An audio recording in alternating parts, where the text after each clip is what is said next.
नमस्कार दोस्तों, स्वागत है आपका आपके अपने YouTube चैनल मनफ स्टोरीज पर। चलिए आज की कहानी शुरू करते हैं। बहुत दिनों बाद उसकी चेतना लौटी थी। वह कब से सोई हुई थी उसे याद ही नहीं। शरीर में हरकत होते ही उसने आसपास देखने के लिए आंखें खोलने की कोशिश की, लेकिन भारी दर्द के कारण वह अपनी पलकें भी नहीं खोल पाई। बहुत कोशिश करने पर भयंकर दर्द के साथ एक आंख खुली। उसने खुद को एक पिंजरे नुमा कवच के अंदर कैद पाया। हाथ पैर हिलाने की कोशिश की, सभी तो ठीक चल रहा था सिवाय चेहरे के। अब चेहरे पर होते भयंकर दर्द ने उसकी चीख निकाल दी। उसकी चीख सुनते ही उसके पास बैठी उसकी माँ और नर्स तेजी से उसकी ओर ऐसे लपकी मानो उसकी आवाज को उन्हें बहुत ही बेसब्री से इंतजार था। कैसी है अवनी?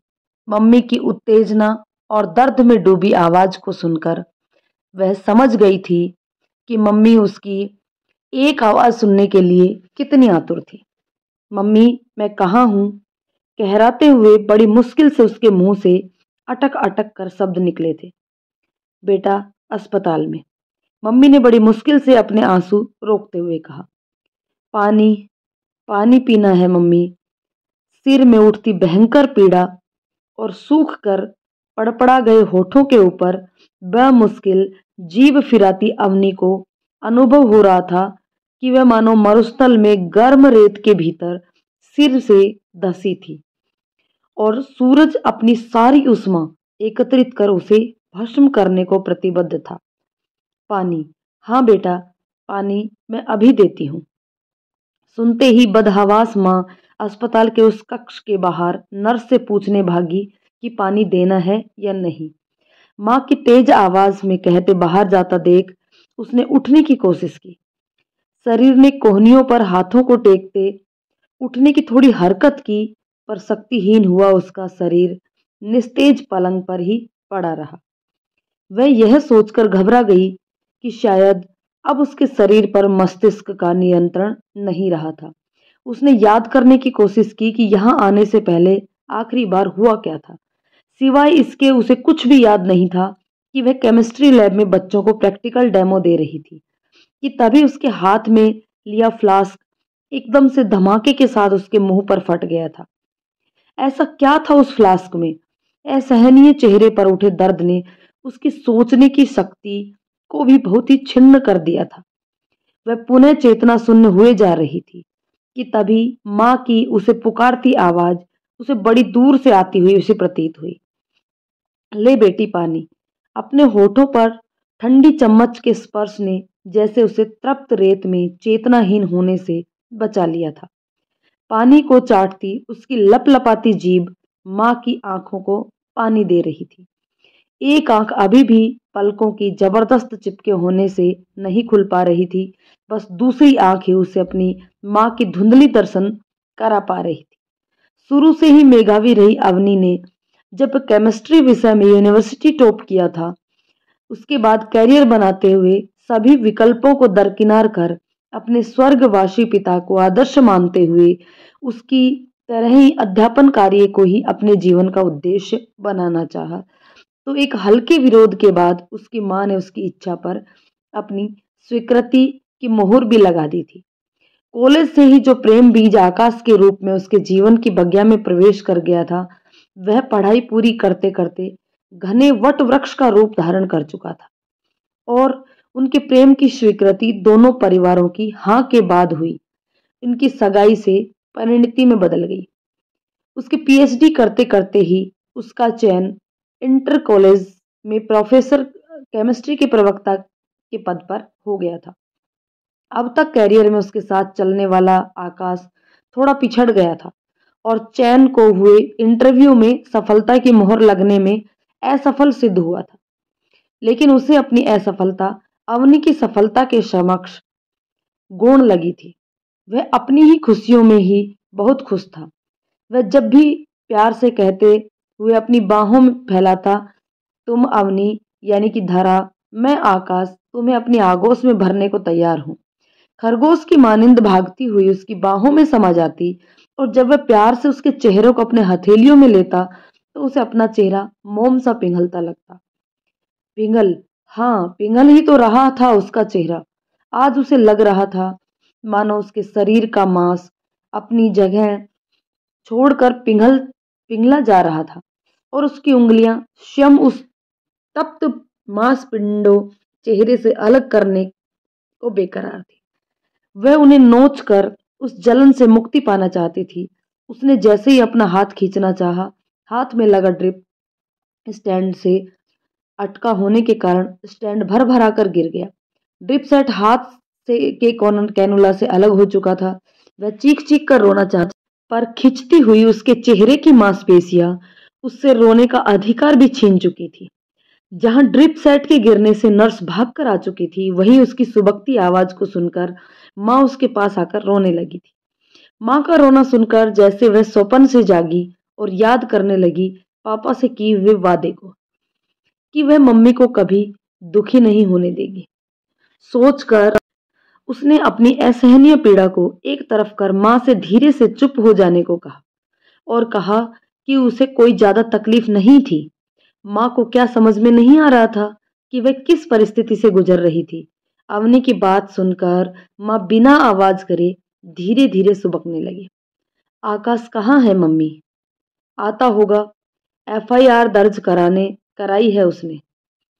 पुलिस तेरा स्टेटमेंट लेने आती होगी। उसने माँ से पीने को पानी मांगा। नर्स तेज आवाज में चिल्लाते हुए हाथ दोबारा न हिलाने को कहकर ड्रिप सही करके चली गई।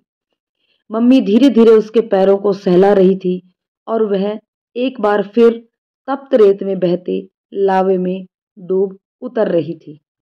आप बता सकती हैं कि आप उस समय क्या कर रही थी? एक तेज कड़क आवाज के साथ वह लावे से बाहर निकल आई। बेटा, इंस्पेक्टर साहब तुम्हारा स्टेटमेंट लेने आए हैं। सुनते ही एक बार फिर उसका मन बहुत तेजी से चीखने को हुआ। उसे पता था साथ में आकाश खड़ा होगा। वह आकाश से लिपटकर रोना चाहती थी। शायद उसके प्यार की बारिश उसके तप्त मांसपिंडों को कुछ देर शीतलता दे जाए। उसने अपना स्टेटमेंट दे दिया था। देने को कुछ खास था ही नहीं। वह रोज की तरह लेबोरेटरी में प्रैक्टिकल समझा रही थी। बहुत खुश थी उस रोज। थोड़ी देर पहले आकाश उसे हनीमून के लिए फाइनल की हुई लंदन ट्रिप के बारे में बताने जो आया था। फ्लास्क में साधारण सा मिक्स सॉल्यूशन था। वह एकदम से इतना एक्सप्लोसिव कैसे हो गया, यह बात बताने में वह असमर्थ थी। पुलिस ने अननोन के खिलाफ एफआईआर दर्ज करते हुए अपनी औपचारिकता निभाई। पुलिस चली गई। उसे और आकाश को अकेला छोड़कर मम्मी भी बाहर चली गई। बस रह गया दोनों के बीच पसरा मौन और उसके दोनों हाथ पकड़े आकाश के हाथों का स्पर्श। वह बहुत देर तक अपने हाथों पर आकाश के अश्रुओं की उष्मा महसूस करती रही, पर यह गर्मी उसके जलते चेहरे पर बर्फ का काम कर रही थी। दिन गुजरने लगे। आकाश रोज आता, उसका मन बहलाने को उसे कहानियां पढ़कर सुनाता। अवनी का उपचार जारी था। डॉक्टर्स ने एक सर्जरी का बोला था। इस बीच एक दिन आकाश आया। उसकी आवाज से साफ लग रहा था कि आज वह परेशान था। उसका कहना था कि कहीं नौकरी न मिलने की वजह से घर पर उसे मिलने वाले तानों की संख्या बढ़ती जा रही थी। कुछ उसके कहने का ढंग था कि अवनी आज कई दिनों बाद असहनीय दर्द में भी हंस गई थी और हंसने का प्रयास करते ही उसके चेहरे की मांसपेशियां उससे एक बार फिर खुश होने का अधिकार छीन गई। वह कहराते हुए अटक अटक कर बोली, इधर तुम्हें काम न मिलने के ताने मिल रहे हैं, उधर मुझे मिली नौकरी अब व्यर्थ है। मुझे तो अब लगता ही नहीं कि मैं कभी भविष्य में दोबारा पढ़ाने योग्य भी हो पाऊंगी। काश ऐसा होता कि मेरी नौकरी तुम कर लेते। हाँ, इसमें हर्ज ही क्या है, मैं करूं या तुम, बात तो एक ही है। उस समय बाहर से अंदर कक्ष में आते हुए अम्नी की मम्मी यह सुनकर ठिठक गई, लेकिन उन्होंने उस समय कुछ नहीं कहा। करीब 6 महीने के अथक प्रयास के बाद, एक बार हुए ऑपरेशन के बाद वह खतरे से बाहर आ गई थी, लेकिन उसका चेहरा बहुत विकृत हो गया था। जब उसके चेहरे से पट्टियां हटाई गई तो वह एक आंख से ही मम्मी के चेहरे के सारे भाव पड़ गई थी। उसकी एक आंख ने अपनी रोशनी जो खो दी थी। एक आंख के सहारे जब छड़ी की सहायता से धीरे धीरे उठकर अस्पताल के उस कक्ष के वॉशरूम में अकेली पहली बार गई, तो वहां लगे आईने में अपना विभत्स चेहरा देखकर वहीं बैठकर जार जार रोने लगी। बड़ी मुश्किल से मम्मी उसको उठाकर संभालती बिस्तर तक ला पाई थी। वह आज मन में निर्णय ले चुकी थी कि आज जब आकाश आएगा तो वह उसे आइंदा यहाँ पर आने को मना कर देगी।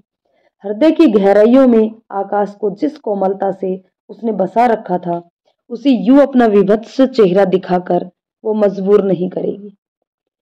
ताउम्र स्वयं को ढोने के लिए पापा ने कितने चाव से उसका नाम अवनी रखा था।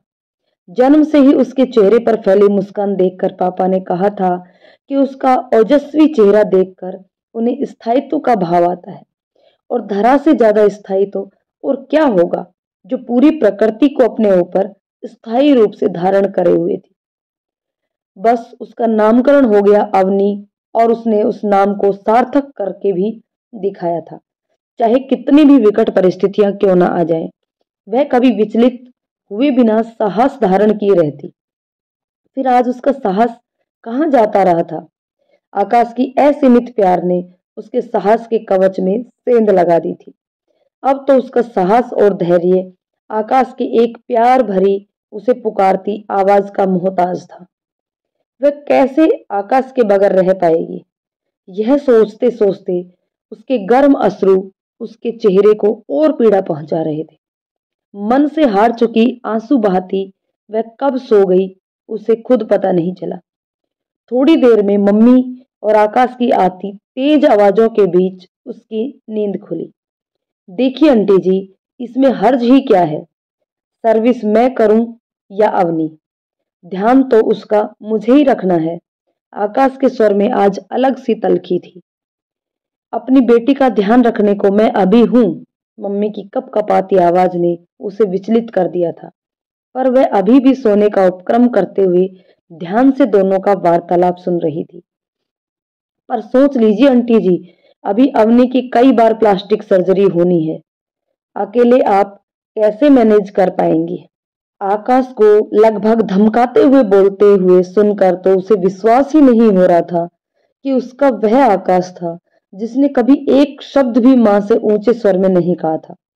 अभी तुम फिलहाल जा सकते हो, जब मुझे तुम्हारी जरूरत पड़ेगी तो मैं तुम्हारे ऑफर को मान लूंगी, लेकिन मुझे इस बारे में आपसे बात ही नहीं करनी है।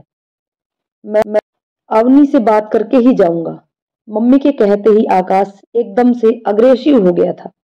मुझे आशा है आकाश, तुम मुझे हॉस्पिटल स्टाफ को बुलाने पर मजबूर नहीं करोगे। मम्मी का दृढ़ स्वर सुनकर उसका मन डूबा जा रहा था। ऐसा कौन सा ऑफर था आकाश का जो वह नहीं मान रही थी।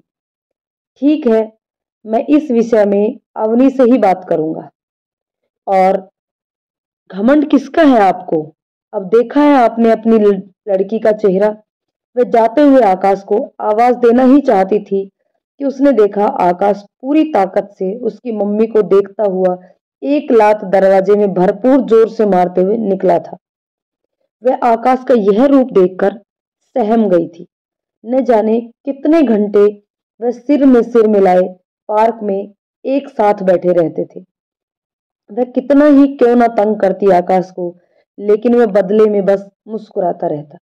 जब वह प्यार से उसे बाहों में भरकर उसके गालों को चूमता, तो उसके रूई जैसे सफेद गाल जब सुर्ख लाल हो जाते, तो फिर एक बार उन्हें दोबारा चूम लेता और वह हथेलियों में अपना चेहरा ढककर घंटों उसके सीने से लगी रहती।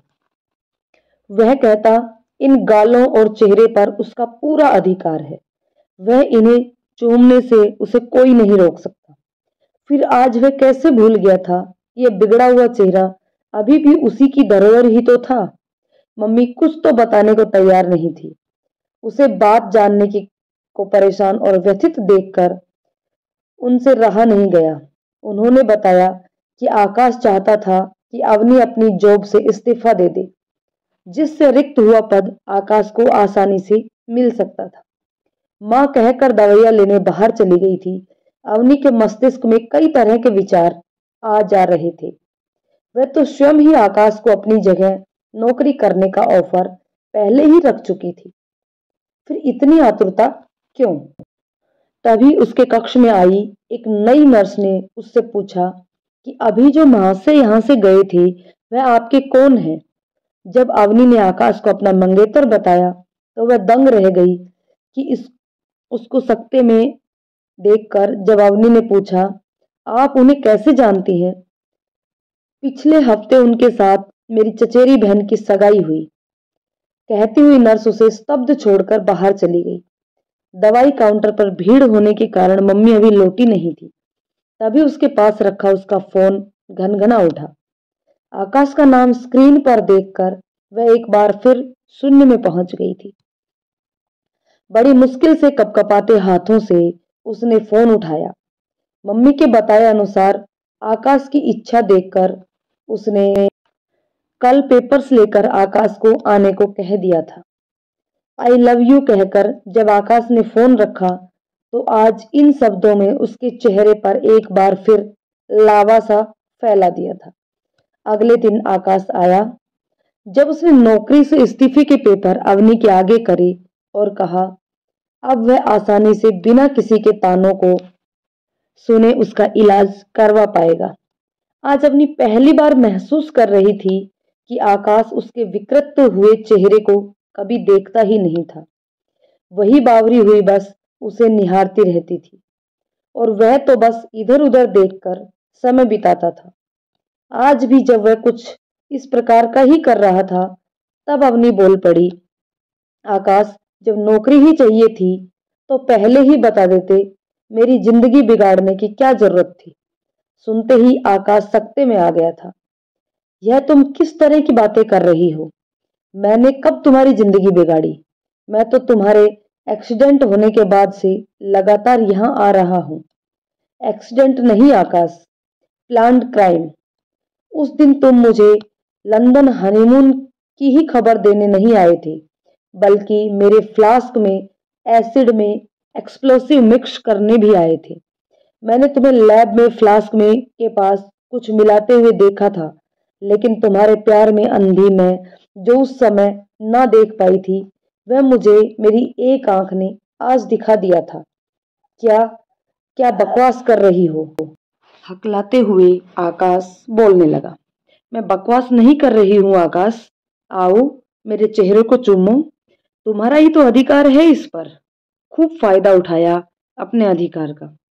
बिस्तर से धीरे उठकर जब अवनी ने उसके हाथ को पकड़कर अपने चेहरे के पास लाकर चूमने की कोशिश की तो आकाश ने उसे धक्का दे दिया। वह लड़खड़ा कर संभल गई। अब नहीं आओगे पास मेरे तो मेरा जीवन भर ध्यान कैसे रख पाओगे? आकाश की आंखों में घृणा साफ दिखाई दे रही थी। वह चीख उठा, दूर रहो मुझसे, जलते मांस की बदबू आती है तुमसे। महीनों से बर्दाश्त कर रहा हूं तुम्हें। हाँ, मैंने ही एसिड मिलाया था तुम्हारे फ्लास्क में। स्त्री होकर भी तुम नौकरी करो और मैं नौकरी की तलाश में दर दर भटकूं। शादी के बाद क्या मुझे अपनी खिल्ली उड़वानी थी? कितना चाहा मैंने कि तुम इंटरव्यू ना दो, लेकिन तुम थी मेरी राह में रोड़ा बने हमेशा तैयार रही। मानता हूं मुझसे ज्यादा योग्य थी और चुनी भी गई। बस तभी से मैंने सोच लिया था कि यह नौकरी भी तुम्हारे पास रहने नहीं दूंगा और इसलिए जला दिया मुझे, बस बिना यह सोचे कि मेरा क्या होगा। अपना चेहरा हथेलियों में लिए अवनी फूट फूट कर रो रही थी। कुछ नहीं होगा तेरे साथ मेरी बच्ची, तू सर्जरी के बाद फिर से अपना जीवन जिएगी। होगा तो अब इसके साथ जो भी होना है। अवनी ने नजर उठाकर देखा, कक्ष के दरवाजे पर मम्मी स्कूल के प्रिंसिपल और पुलिस को साथ में लिए खड़ी थी। आकाश ने भागने की कोशिश की पर सिपाही ने उसे तुरंत दबोच लिया। हथकड़ियों में जकड़ा सिर झुकाए आकाश एक नजर अवनी पर डालकर पुलिस के साथ चला गया। धरा सा धैर्य सहेज कर अवनी अपनी 3 सर्जरी के बाद आज पुनः स्कूल जा रही थी। एक आंख की रोशनी खो चुकी अवनी जब स्कार्फ से अपना चेहरा ढककर स्कूल पहुंची तो पूरे स्टाफ और विद्यार्थियों ने तालियों की गड़गड़ाहट के साथ उसका स्वागत किया। और जब प्रिंसिपल मैडम ने उनसे बिना डरे स्कार्फ उतारकर काम करने को कहा, तो उसके उत्साहित कदम स्कार्फ को डस्टबिन में डालकर केमिस्ट्री का लेक्चर देने लैब की तरफ बढ़ रहे थे। अवनी ने अपने नाम को स्वयं सिद्ध कर दिया था। दोस्तों, न जाने कितनी ही अवनी होंगी जो इस प्रकार से एसिड का शिकार हो जाती हैं, और वो एसिड अटैकर कोई और नहीं होते, उन्हीं के ही कोई ना कोई अपने चाहने वाले होते हैं, जो उनकी किसी भी तरीके से जलन की वजह से अपना दोष, अपना पूरा गुस्सा उन पर उतार देते हैं, बिना ये सोचे कि अंत में उनका क्या होगा। क्या कोई भी सच्चा प्यार करने वाला इस तरीके से अपने साथी को दुख में धकेल सकता है? शायद कभी नहीं। वो शायद अवनी आकाश कभी अवनी को प्यार करता ही नहीं था। तो दोस्तों, ये कहानी आपको कैसी लगी कमेंट करके जरूर बताइएगा। यदि कहानी पसंद आई हो तो कहानी को लाइक और शेयर करें, और चैनल पर नए हैं तो प्लीज़ चैनल को सब्सक्राइब जरूर कर लें। धन्यवाद दोस्तों।